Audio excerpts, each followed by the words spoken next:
আসসালামু আলাইকুম দর্শক, কেমন আছেন সবাই? আশা করি সবাই ভালো আছেন। দেশ এবং প্রবাস থেকে আপনারা যারা ভিডিওটি দেখছেন সবাইকে জানাই আন্তরিক শুভেচ্ছা অভিনন্দন। তো আজকে আমার খামারে দুইজন অতিথি আসছে। তো একজন আসলে ক্যামেরা ধরছে, যিনি ক্যামেরায় আছে উনি হচ্ছে মাসুম ভাই, এবং আমার সাথে যিনি আছে ভাই, আপনার পরিচয়টা একটু আপনি ক্যামেরাতে দিবেন। আমার নাম হচ্ছে লিটন, আমার বাড়ি হচ্ছে রানীর বন্দর, দিনাজপুর জেলা, খানসামা থানা। আচ্ছা, দুই ভাই আসছে একই জায়গা থেকে। তো এখন যেটা প্রশ্ন বা এখন যেটা আমরা আজকে মূলত মেইন টপিকস আমাদের যেটা থাকবে সেটা হচ্ছে যে উনি কিন্তু খামার এর বিগত খামার করার কোনো অভিজ্ঞতা আছে কি আপনার? আছে, একটু মানে টুকিটাকি করতাম ছোটখাটো আর কি। উনি আসলে ছোটখাটো পারিবারিক ভাবে খামার করতো, এখন উনি বাণিজ্যিক ভাবে খামার শুরু করবে। তো আপনারা তো বরাবর নেই আমাদের মূলত যে ভিডিওগুলো দেখে থাকেন, আপনাদের মেইন টার্গেট থাকে কিভাবে আপনারা বাণিজ্যিক ভাবে খামার করে সেখান থেকে লাভবান হতে পারবেন। তো আশা করি এই ভাই আমাদেরকে কিছু প্রশ্ন করবে এবং আমি চেষ্টা করব সৎ উত্তর দেওয়ার। যে উত্তরগুলো আপনারা যদি ভিডিওটা একটু মনোযোগ সহকারে দেখেন, আপনাদের অত্যন্ত খামার পরিচালনা করতে অনেকটা পথ সফল বা আপনাদের অনেকটা সহজ হবে। তো ভাই, আপনার যদি কিছু জানার থাকে আপনি আমাকে প্রশ্ন করতে পারেন। আমার জানার বিষয়টা হচ্ছে প্রথম যে আমরা কেমন ধরনের গরু নির্বাচন করব। আচ্ছা, প্রশ্নগুলো আমাকে একবারই করে নেন। আচ্ছা, আমরা কেমন ধরনের গরু নির্বাচন করব এবং সেটাকে কিনে হাট থেকে কিনে আনার পর প্রথম থেকে শেষ পর্যন্ত কি কি পরিচর্যা করব এবং কিভাবে করব, সেটা আপনাদের কাছে মানে আপনার কাছ থেকে আমি জানতে চাচ্ছি। তারপরে একটা গরুকে কতদিনে আমরা কৃমি ডোজ করব, আচ্ছা, দিনে কতটুকু খাবার দিব, আচ্ছা, এবং কি কি মেডিসিন খাওয়াবো, ওষুধপাতি লাগবে, সেগুলো একটু প্লিজ বলবেন। আর কিছু প্রশ্ন আছে? না, এগুলাই জাস্ট এই দুইটাই। তো আসলে ভাই যেগুলো জানতে চাচ্ছে এগুলো নিয়ে অনেকবার ভিডিওতে কথা বলছিলাম। তো যেহেতু ভাই আসছে 1 to 1 আমরা কথা বলবো। এতদিন কিন্তু শুধু ভিডিওতে আমি আপনাদেরকে বলছিলাম আর আপনারা শুনে গেছেন, এখন আমরা 1 to 1 কথা বলবো। তো এখানে হয়তোবা আপনাদের অনেক কিছু এখান থেকে আপনারা জানতে পারবেন। তো ভাই শুরুতে আমাকে যেটা জিজ্ঞাসা করছে সেটা হচ্ছে আমরা কোন ধরনের গরু নির্বাচন করব। তো আসলে বর্তমান কিন্তু আমাদের সামনে ঈদ আসতেছে। ঈদের ক্ষেত্রে মূলত আমাদেরকে যেটা করতে হবে সেটা হচ্ছে যে আপনাদের যে অঞ্চলে যেরকম গরু চাহিদা থাকবে আপনি সেরকম ধরনের গরু কিনবেন, এবং গরু আপনি মার্ক করবেন বা গরু আপনি কিনবেন সেটা হচ্ছে আপনার বাজেটের উপর ডিপেন্ড করবে। আসলে আপনি কোন বাজেটের গরু কিনবেন। যেমন ধরুন এই জায়গায় যদি আমরা গরু দুইটা দেখি, এই জায়গায় গরু এগুলো কিন্তু অলরেডি স্বাস্থ্য হয়ে গেছে, এগুলোর কিন্তু স্বাস্থ্য হয়ে গেছে। তো আপনি এগুলো হচ্ছে কিন্তু মাঝারি সাইজের, মানে ছোট থেকে কিন্তু বড়, এগুলো কিন্তু মিডিয়াম। আমার কাছে কয়েকটা গরু আছে, 1 2 3 4টা, আর ওইদিকে একটা আছে। আমার কিন্তু এই 5টা গরু হাই রেঞ্জের, বাকিগুলো তো দেখতেই পাচ্ছেন সব ডাবল বডি ওয়েটের বড় গরু। তো গরু আপনি এই আকার আকৃতি এরকম ধরনের গরু কিনতে পারেন, আবার বড়গুলোও কিনতে পারেন। বড়গুলো আপনার খাবে বেশি, মানে রাখতে হবে আরো 1 মাস বেশি। ওইটা ধরেন 90 থেকে 100 দিন রাখার লাগবে, কিন্তু ওইটাতে আবার লাভের পরিমাণটা বেশি। এই গরুগুলো 60 থেকে 65 দিনের ভিতরে বা 70 দিনের ভিতরে মোটা তাজা হবে, খাবে কম, তুলনামূলকভাবে লাভের সংখ্যাও কিন্তু কম, প্লাস এখানে আপনার ইনভেস্টও কম। মানে বাজেট আমার যেরকম বাজেট আপনার যেরকম সেরকমই কিনবেন। শুধু একটা জিনিস মাথায় রাখবেন, সেটা হচ্ছে যাতে গরুটা কিনে যেন আপনার লাভ হয়। এটা হচ্ছে আমাদের কিনতে লাভ হয়, কিনতে লাভ করা লাগবে, এটা হচ্ছে আপনার প্রধান নিয়ম। তো এখন হচ্ছে খাবার ব্যবস্থাপনা বা খাবারটা নিয়ে জানতে চাইছেন। খাবার তো মূলত যেহেতু এদিকে আমি আপনাদেরকে দেখাই, এদিকে আসুন দর্শক, আমি আপনাদেরকে টোটালি যে জিনিসটা দেখাই তার আগে এখানে খাবারটা নেই, এই দুইটা জিনিসই আপনাদেরকে দেখাবো। এখানে দেখুন আমাদের এখানে কিন্তু দুইটা জিনিস আছে, মানে 2 প্রকারের জিনিস, একটা হচ্ছে খাবার, একটা হচ্ছে মেডিসিন, মাল্টিভিটামিন। এখন এই মাল্টিভিটামিন এবং মেডিসিন, এই যে আপনারা খাবার, এখানে কিন্তু আপনারা অনেকেই গুলায় ফেলেন। তো আপনারা যারা ফ্যাটেনিং খামার করে থাকেন বা আপনারা যারা আমাদের ভিডিও দেখেন, আমাদের কাছ থেকে কিন্তু অনেকেই খাবার এবং মেডিসিন গুলো নেওয়ার কিন্তু একটা ইচ্ছা পোষণ করেন। যেমন এই ভাই কিন্তু আমাকে 3-4 দিন ধরে ফোন দিচ্ছে যে ভাই আমি কিন্তু আসলে পারিবারিক কাজে বাইরে গেছিলাম, তো আসলে ভাই কিন্তু একেবারে আমাকে এমন ভাবে ধরছে আমি আজকে না বলতে পারিনি।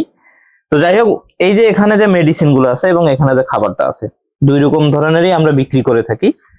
এখানে যে খাবারটা আছে অনেক জায়গায় ভাই, আপনি কিন্তু আপনার দিনাজপুর, রংপুর বা আমাদের নীলফামারী, ডোমার, পঞ্চগড়, এগুলো কিন্তু একই জায়গার বলতে পারেন আশপাশের। যদি আপনি বাণিজ্যিক জায়গা বিবেচনা করেন তাহলে কিন্তু এইদিকে ব্যবসা করার সিস্টেম গুলো কিন্তু মোটামুটি সেম, এজন্য জিনিসের দামও কিন্তু সেম থাকে, হয়তো 2-4 টাকা ডিসটেন্স, 2-1 টাকা, এটাও খুব 2 টাকা পর্যন্ত যায় না, 1 টাকা বেশি কম হতে পারে। এজন্য আমি আপনাদেরকে যেটা বলে থাকি সেটা হচ্ছে আমার রংপুর থেকে এইদিকে, রংপুর থেকে পঞ্চগড় পর্যন্ত মাঝখানে যত এরিয়া আছে এই জায়গাগুলোতে আপনারা যারা থাকেন, তো যারা আসলে একটু কর্মব্যস্ত যারা থাকে তারা আমার কাছ থেকে খাবারটা নেয়, এই খাবারটা নেয়।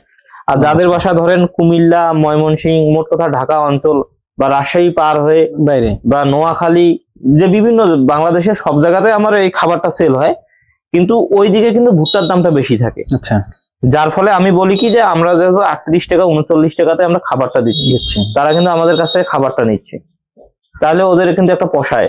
আর যদি আবার যদি মেডিসিন দেওয়া যায় ওদেরকে, ওরা কি করবে, 38 টাকা কেজিতে ওদের ভুট্টার গুঁড়াটা কেনার লাগে, তখন এই খাবারটা তৈরি করতে ওদের 50 টাকা খরচ হয়ে যায়। ফলে কিন্তু ওদের খাবারটা তৈরি করার যে খরচ সেটা কিন্তু বেড়ে যায়। তো আসলে খরচ বাড়াইলে তো খামারিরা লাভ করতে পারবে না। যেমন এই ভাইয়ের বাসা হচ্ছে দিনাজপুরের এইদিকে, উনি কি করলো যে এখানে দেখুন, এখানে 400 কেজির মাল্টিভিটামিন আছে, এখানে 200 কেজির মেডিসিন এবং 200 কেজির প্রোটিন, মোট হচ্ছে এখানে 10 কেজি। এখানে 200 কেজির জন্য মেডিসিন আছে, মাল্টিভিটামিন, আবার 4 কেজি আছে ফিশ প্রোটিন, মোট 10 কেজি। এখানে 200 400 কেজির জন্য কিন্তু এই ভাই এই পার্সেলটা নিয়ে যাবে। নিয়ে যাওয়ার এই কারণ যে উনি 40 টাকার ভিতরে কিন্তু আপনার খাবারটা তৈরি হয়ে যাবে, সর্বোচ্চ 41 টাকা লাগবে। কিন্তু দূরের যারা অনেকেই যদি আপনারা মেডিসিনটা নেয়, অনেকেই নেয়, কিন্তু যদি আপনারা এই খাবারটা নেন তাহলে আবার ওই 41 42 বা 43 টাকার ভিতরে আপনার খাবারটা হয়ে যাচ্ছে। আবার এই খাবারটা তৈরি করতে আবার যদি আপনি মেডিসিন নিয়ে তৈরি করেন তাহলে 50 এর কাছাকাছি যাচ্ছে। বিষয়টা এরকম, যদি আপনি প্রোটিন পার্সেন্টেজ ঠিক রাখতে চান তাহলে এইটা আপনাদের বিবেচনা করতে হবে। তো ভাই ডিসিশন যেটা নিল সেটা হচ্ছে যে ভুট্টার বাজার দর যেহেতু একই কাছাকাছি 32 টাকা 33 টাকা, উনি এর জন্য মেডিসিনটা নিয়ে যাবে। এই হচ্ছে মূলত এই খাবারের যে বিষয়টা। এখন খাবার খাওয়াবেন কিভাবে? এখন আপনি যখন একটা নতুন গরু কিনবেন, পরিমাণে খাওয়া, ধরুন আপনি এই ধরনের গরু কিনবেন, এই যে মাঝারি, কিন্তু এটা মাঝারিও আছে একটা বড় আছে, তাহলে এই ভিডিওতে আমরা কাছাকাছি দুইটাই দেখাতে পারতেছি। এই ধরনের গরুগুলা যখন আপনি খামারে নিয়ে আসবেন, নিয়ে আসার পর এগুলোকে সকালে 1 কেজি বিকালে 1 কেজি, সকালে 1 কেজি বিকালে 1 কেজি যদি আপনি দেন, তাহলে দেখবেন যে 2-3 দিন খাওয়ার পরে বা 5-7 দিন খাওয়ার পরে ও দেখবেন যে খাবারের উপর একটা চাহিদা হয়ে গেছে, ও তখন খাবে।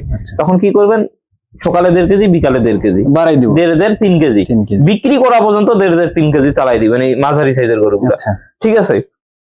এখন কৃমি মুক্তটা কখন করাবেন, যখন দেখবেন যে 1.5 3 কেজি খুব স্মুথলি ভাবে খাচ্ছে, কোনো ধরনের কোনো সমস্যা নাই, তখন আপনি কৃমির ওষুধটা খাওয়াই দেন। ঠিক আছে। আর ডাবল বডি ওয়েটের এই গরুগুলোকে আপনি শুরু করবেন 1.5 কেজি থেকে বা 1 কেজি প্লাস, সকালে 1.5 কেজি বিকালে 1.5 কেজি শুরু করাবেন, যেহেতু বডি বড়।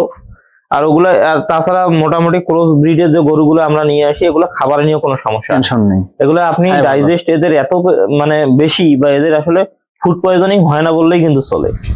এটা একবারে আমার বাস্তব অভিজ্ঞতা থেকে বলতেছি, এদের ফুড পয়জনিং খুবই কম হয়, সুতরাং ওই ভয়টা থাকে না। আর মাঝারি সাইজের গরুগুলা কিন্তু খাবারের একটু বেশি কম হলে রুচির সমস্যাটা দেখা দেয়। আর মেডিসিন আমি আরেকটা জিনিস দেখাই, খাবার বিষয়টা বলি, ওটা আপনি সকাল বিকাল করে খাওয়াইতে হবে। সকাল 10টার দিকে খাওয়াবেন, বিকাল 4টা 5টা বা 4:30টার দিকে খাওয়াবেন, এই হচ্ছে বিষয়। আর মেডিসিন গুলো দেখাই, একটু ক্যামেরাটা ক্লোজ করলেই আমরা বুঝতে পারবো। ভাই ক্যামেরাটা একটু ক্লোজ করেন তো, আমরা জিনিসগুলো দেখাই। অনেকেই আমাকে বলে যে কোনো অবৈধ বা কোনো ধরনের কোনো পার্সোনাল কোনো ইনজেকশন আছে কিনা, এটা কিন্তু আপনারও মনে হয় একটু আগ্রহ ছিল, আপনি কিন্তু হেসে ফেললেন। তা এখন আপনি এখান থেকে বের করেন। আর ভাই এই বাল্ব গুলা পাল্টাইতে পাল্টাইতে আমি ক্লান্ত হয়ে গেছি, এখন আর খামার ঘরে বাল্ব পাল্টাই না। অনেকেই অন্ধকার নিয়ে ক্লেম দেন, ভাই আমি আন্তরিকভাবে দুঃখিত, অনেক টাকা আমার নষ্ট হয়ে গেছে বাল্ব লাগাইতে। এখন এখানে আছে এই যে দেখুন সালফাডিন, এগুলা রাখতে হবে। খামারে কিছু কিছু ওষুধ রাখবেন যেগুলো আপনার ভবিষ্যতে কাজে লাগবে। সালফাডিন পাতলা পায়খানার কাজ করবে। এলটিভেট ডিএস, যেহেতু আমার গরুগুলা সব ডাবল বডি ওয়েটের, এজন্য আমি ডিএসটা খাওয়াচ্ছি। এলটিভেট, এই যে এলটিভেট দেখুন, ওষুধগুলো একটু চেক আপ দেওয়াই আপনাদেরকে। এই যে বায়োলাক, রুচির সমস্যা হতে পারে, এটা নিয়ে এসে রাখে দিয়েছি। একটা ওষুধ আছে, এইটা অনেকেই, এই যে স্টেরন ভেট, এটা আমি ব্যবহার করছিলাম কখন, এই গরুটা যদি ভিডিও দেখে থাকেন, এটা খুবই দুর্বল উঠতে পারেনি, এটাকে চিকিৎসার জন্য কিন্তু এটা ব্যবহার করছি। তো দেখুন এটা অনেক আগের নেওয়া। তারপরে হিস্টানল, অ্যান্টি হিস্টামিন গ্রুপের। তারপরে এইজভেট, জ্বরের। এই যে অ্যামাইনো ক্যাটাফস, ঠিক আছে, এটা ক্যাটাফস। তারপরে নিরাভেট, অ্যান্টি হিস্টামিন। দেখেন ভাই, দেখেন, আপনি দেখেন, আমি একাই বের করতেছি, আপনি এই যে প্রমিন, যেগুলো হচ্ছে আপনার লাম্পি যখন আসে তখনকার তখন। চিকিৎসা এগুলা। আচ্ছা আল্লাহ না করুক ওটা হোক, কি আছে লিভারটন। লিভারটনিক, এটা এফএমডি ক্লিন, এফএমডি ক্লিন, এটা হচ্ছে খুরা রোগের জন্য। তো আসলে যেহেতু আমাদের সামনে ঈদ আসতেছে, এখনো অনেক কিছু আপনাদেরকে জানানো বাকি আছে, আমার অনেক কিছুই জানানো আসলেই বাকি অনেক আছে, কারণ কুরবানি আসতেছে। যদি কোনো গরুর লাম্পি হয়ে যায়, ধরেন 15 দিন পর কুরবানি আর 15 দিন আগে যদি গরুর লাম্পি হয়, তাহলে অবস্থা খারাপ আছে। আপনি যত বড় দক্ষ খামারি হন না কেন, একবারে মাটিতে শুয়ে কিন্তু আপনাকে কান্না করতে হবে। যদি কারণ গরুদের যদি আপনার চামড়াতে দাগ হয়, আবার যদি ওই দাগ না শুকায়, মানুষ গরু কিনবে না। লাখ লাখ টাকার গরু গত কোরবানিতে কিন্তু এই সমস্যাটা হয়েছিল। তো আল্লাহ না করুক কারো খামারে এই সমস্যাটা হোক। ইনশাল্লাহ আমি খুব দ্রুত, খুবই দ্রুত এই বিষয়গুলো নিয়ে আমি আপনাদেরকে ভিডিও দিব। তো এই হচ্ছে বিষয় ভাই। আর কিছু জানবেন? আর কিছু বলতে, আর এটা দেখলাম তো সবকিছু এই ফিনিশ। মশা যেহেতু গরমকাল চলে আসতেছে, এই মশা মাছির উৎপাতটা হবে বেশি। তো মশা তো কয়েল দিয়ে দূর করা যাবে, আর মাছির জন্য ফিনিশের বিকল্প আমি এখন পর্যন্ত পাইনি। ফিনিশ হচ্ছে কিরকম কম দামে এটা ভালো। আর একটা হচ্ছে কি, আপনি যখন ফ্যান ট্যান দিবেন না, যখন আপনার পর্দার ব্যবস্থা করা থাকবে, আচ্ছা, তখন দেখবেন যে মাছিটা একটু হলেও কম হবে। এগুলো দেখা যাক আসলে গরমের মাত্রাটা কিরকম হয়, সেটার উপর ডিপেন্ড করতে হয়। গরমের সময় তো আর আমরা পর্দাটাও সবসময় দিতে পারি না। এগুলা নিয়ে অবশ্যই ভিডিও দিব, একটু ভিডিওগুলো মনোযোগ দিয়ে দেখবেন। আর যে কোনো পরামর্শ লাগলে আমাকে সরাসরি ফোন দিবেন, অবশ্যই ইনশাল্লাহ আমি আসি। এটা হচ্ছে ভিটা এডি3, এটা হচ্ছে রেনাসল এডি3 গ্রুপেরই কিন্তু ভিটা এডি, তবে এটার থেকেও ওটা বেশি ভালো। এটার থেকে রেনাসলের যে উপাদানগুলো বেশি ভালো। এই হচ্ছে আর কি বিষয়। তার মানে আমি বলতেছি না যে এটা খারাপ, এটাও ভালো, তবে এটা আপনার এটা তুলনামূলকভাবে এর যেমন উপাদান কম, দামটাও কম। আবার রেনাসল এডি3 উপাদান বেশি, দামও অনেক বেশি। দাম আবার ওইটার অনেক বেশি, প্রায় এর থেকে 3 গুণ বেশি। এই হচ্ছে বিষয়।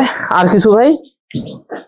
আর কিছু বলতে আসলে এগুলোই জানার ছিল আপনার কাছ থেকে। আপনি আস্তে আস্তে জানেন, আস্তে আস্তে আর যদি করতে থাকেন, সমস্যা নেই। নেক্সট ডে কোনো প্রয়োজন হয় তাহলে সরাসরি আপনার সঙ্গে যোগাযোগ করব। যেরকম আপনার সঙ্গে আমার 1 to 1 কথা হচ্ছে, আপনি আমাকে ফোন দিবেন, আমি ইনশাআল্লাহ চেষ্টা করব। আর সামনে মানে আমার গরু নিয়ে কাজ করার ইচ্ছা আছে। এটা অনেক হালাল ভাইয়ের কাছে আসা গরু, জি, এবং সরাসরি দেখলাম, দেখ মাশাআল্লাহ খুব ভালো লাগলো। জি, সামনে আমিও চেষ্টা করি দেখি। আমি একেবারেই বলি, আমি কিন্তু একেবারেই শূন্য থেকে শুরু করছিলাম।